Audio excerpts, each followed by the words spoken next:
I'm Korey Hicks, and welcome to episode number 1 of my new series. This is going to be on effective practice for the guitar. We're going to be talking about a lot of the common pitfalls and problems that people tend to have that prevent them from getting better. And yes, it's going to be a lot of hard work, but I think that you guys will find this very useful and come up with a bunch of brand new tools that you can use in your daily practice. So the first thing we're going to talk about is note recognition. So I've been teaching guitar for over 20 years, and in that time, one of the biggest things that I see people struggle with is finding notes on the guitar. Okay? So if I need, let's say, the note F, you need to be able to find those notes, okay? Any octave, any string. So how do we get there? Well, I have a really good method for doing this, and it only takes a couple of minutes a day. So first of all, what I want you to do is you're going to commit to 5 minutes a day of note recognition. And you're going to find within a couple weeks, you're going to be a much better guitar player. You're going to know where things are. And note recognition is more than just finding notes for the purpose of finding notes, right? If I'm playing a blues in the key of B flat and I need to find a B flat triad,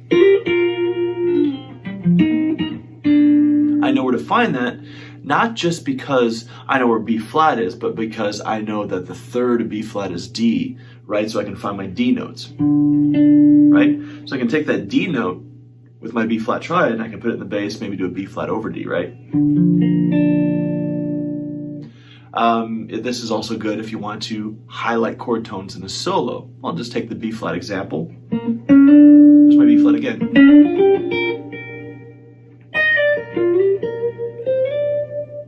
So I'm finding that D note as my major third of that B flat line. So this also helps you in chord construction and stuff like that. If I want a B flat dominant 7th chord with D on top, finding that D. Or what if I want it with the A flat on top? Or maybe the third in the bass. So note recognition is extremely important. We need to also be able to map the notes out as an interval. Like I was just saying, like D is the third, that type of thing. Okay, so how do we practice this? Well, what you're going to be doing is learning something called cycle 4. Okay? It is basically the circle of fifths, but backwards. And we can talk more about cycle 4 and why we do things in cycle 4, but you can just basically say it's tradition, a lot of chord progressions going fourths, and it just works out really well. So what is cycle 4? Well, here's the first thing you need to do. Memorize this. C, F, B flat, E flat, A flat, D flat, F sharp, B, E, A, D, G. Okay? Now, what I want you to do is memorize that so fast that you can just rattle it off. C, F, B flat, E flat, A flat, D flat, F sharp, B, E, A, D, G. Okay? You need to be able to play that as well. So if I were to take the low E string, for example, C, F, B flat, E flat, A flat, D flat, F sharp, B, and an E, and an A, and a D, and a G. Okay? So you need to be able to find those notes quickly. Remember, music is played in time. You need to know these things quickly. One of the biggest things that I see in students is they may know something, but they don't know it quickly. They can't find it quickly. Let's say you had to learn 40 songs for a gig. You know, if you don't want that to take a whole week, 8 hours a day, you have to be able to find things quickly, right? So here I have my metronome, and I'm just going to set it to 120 beats per minute. And what I'm going to do is for cycle 4 in the low E string, I'm going to hit a note on every click. Here it goes. C, F, B flat, E flat, A flat, D flat, F sharp, B, E, A, D, G, C, F, B flat, E flat, A flat, D flat, F sharp, B, E, A, D, G. You get the idea.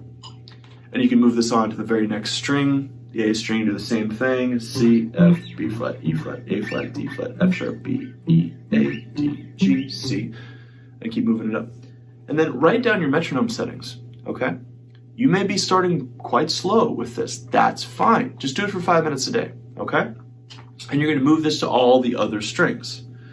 And this is going to be every single day. Don't take a day off. Even if you're not going to play guitar that day, you cycle 4 on your strings and find the notes.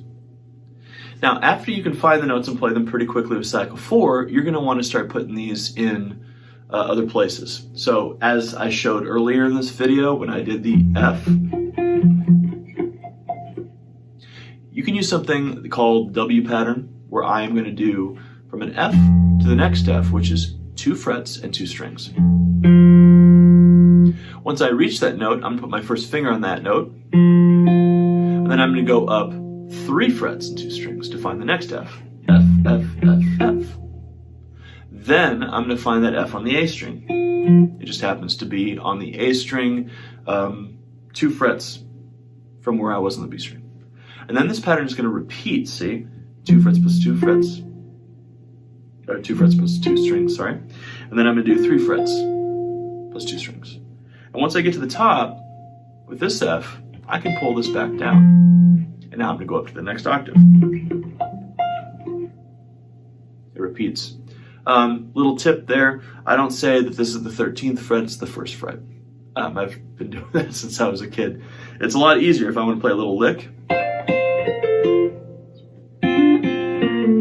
It's the same thing. I'm thinking, 1st fret, and then the 13th fret is the 1st fret. Anyway, okay, so what you're going to do for this very first lesson is you're going to commit to 5 minutes a day.